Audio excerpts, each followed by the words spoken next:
It's pathetic. एक team member होने के नाते आप सब हर एक फेलियर हो, फेलियर। सॉरी सर, हम अब से और ज्यादा ख्याल रखेंगे। तो फिर अब तक क्या टाइम पास कर रहे थे इधर?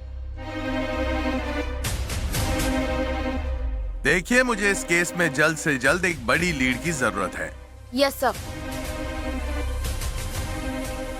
और अगर कोई इस काम में गलती करते हुए पाया गया तो आई वार्न यू, उसे उसकी बहुत बड़ी कीमत चुकानी पड़ेगी, याद रखना। क्यों घुसपटे? सर मेरा क्या? क्या मतलब? थोड़ा ध्यान दीजिए, जिम्मेदारी लीजिए। Yes sir.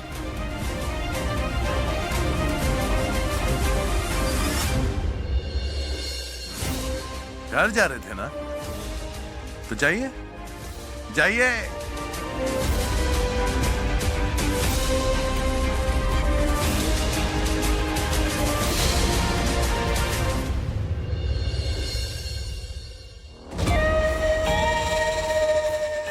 ओहो, पैसे मिल ही गए। वाह वाह मेरी बीवी, बहुत ही अच्छे। मिस्टर, देखा रत्ना काटे का जादू। मंजू है नहीं यहाँ, पर उसका पगार यहाँ आ जाता है ना भारी? क्या कहूँ तुझे मैं, मतलब तू बहुत इंटेलिजेंट आदमी है। पप्पा, आप सिर्फ इंटेलिजेंट कहिए, वो मेल नहीं है। मैंने सही कहा है, इंटेलिजेंट मेन। मतलब वो इंटेलिजेंट तो है ही, साथ ही वो मेन कैरेक्टर भी है ना। तू बहुत ही चालाक है। मम्मी, इसका मतलब अब मुझे मंजू से शादी करने की जरूरत नहीं है। क्यों? सो जा आराम से। अरे पर पैसे तो आ ही रहे हैं ना, और आप तो यही चाहते थे ना। ए बहरे, ये पैसे उसके हक के हैं।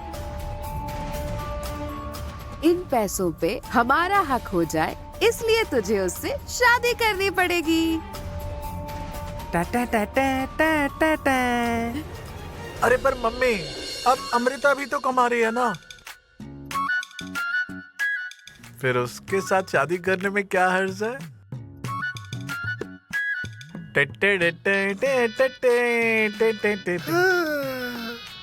सही बात है, अमृता भी चलेगी ना, वैसे भी क्या फर्क पड़ता है।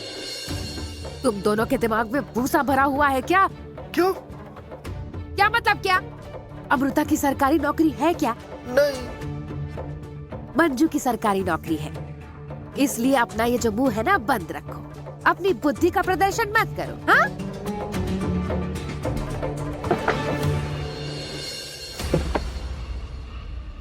मंजू से पैसे आ रहे हैं, ये बहुत जरूरी है।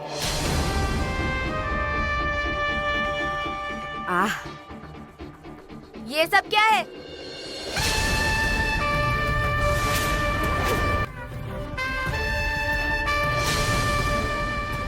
हमने तय किया था ना, दीदी से 1 रुपए भी नहीं लेना है, और अब से जो घर चलेगा वो मेरी तनख्वाह पर चलेगा। ए अमरी, तेरे पैसे से घर का खर्चा चलेगा क्या? बाहर जाकर देख जरा, महंगाई कितनी बढ़ गई और है। कितने दिन दीदी के पैसों पे नाचोगी? हाँ? नहीं, वो सत्या जीजू की मम्मी है ना, वो बिल्कुल सही कहती है तुम्हारे बारे में। एक नंबर की फालतू औरत हो तुम। अमरी, जरा अपनी उम्र का लिहाज कर। तो तुम भी उम्र का लिहाज रख कर बोलो, ठीक है? ध्यान में रखना, इससे आगे अगर मेरी दीदी को कोई परेशानी हुई तो मैं बर्दाश्त नहीं करूंगी।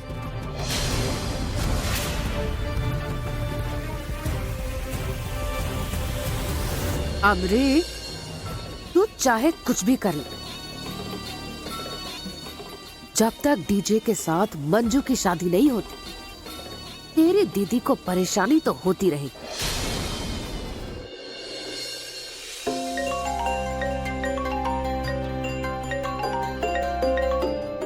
दीदी, तूने उस औरत को पैसे क्यों दिए? और दीदी, अच्छाई की भी कोई हद होती है, और वो हद तो तू जानती ही नहीं है। तू एक काम कर, उस औरत को ऐसे ही पैसे देती रहे और उसे सर पर चढ़ा कर रख। मतलब एक दिन वो हम सबको रास्ते पर ही ले आएगी। सही कहा ना? तुझे पता है तेरे सच्चाई के ओवरडोज की वजह से कभी कभी उस औरत से ज्यादा तुझ पर गुस्सा आता है मुझे। अरे आखिरकार घर के ही तो काम आते हैं ना पैसे। क्या बोल रही है? सब पैसे उस औरत के हाथों में जाते हैं।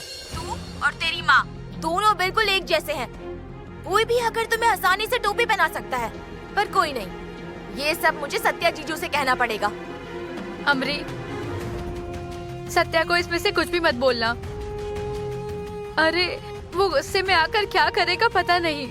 हाँ तो ठीक है ना, नहीं तो ये औरत सुधरेगी नहीं। देख तू सत्या जीजू उसे कैसे मजा चकाते हैं। अमरी, तुझे मेरी कसम है, सत्या को तुम कुछ भी नहीं बताओगी। अरे दीदी क्यों कसम वसम में फंसाती रहती है? अरे पैसे मैंने ऐसे ही नहीं दिए हैं,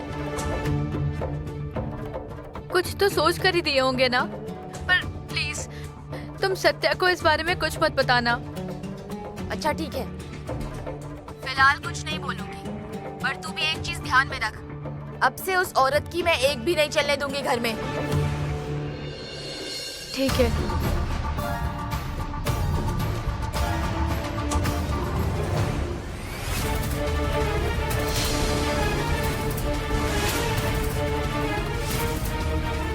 क्या हो गया वाघमारे? किसका फोन था? अमरीका, उसकी नई जॉब की वजह से पढ़ाई के लिए वक्त नहीं मिल पाता, इसलिए वो थोड़ी टेंशन में थी। अरे वो तो होशियार है, उसे कहना कि टेंशन ना ले, वो कर लेगी मैनेज। और आप यहाँ पर इस तरह खड़ी क्यों हैं? बैठिए, आप यहाँ बैठिए, बैठिए। और बाकी क्या कह रही थी?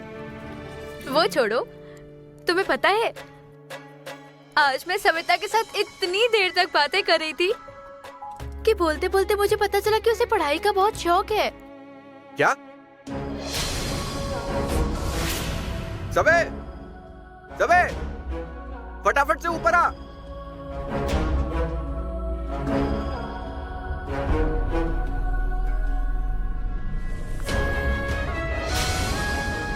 क्या हुआ है?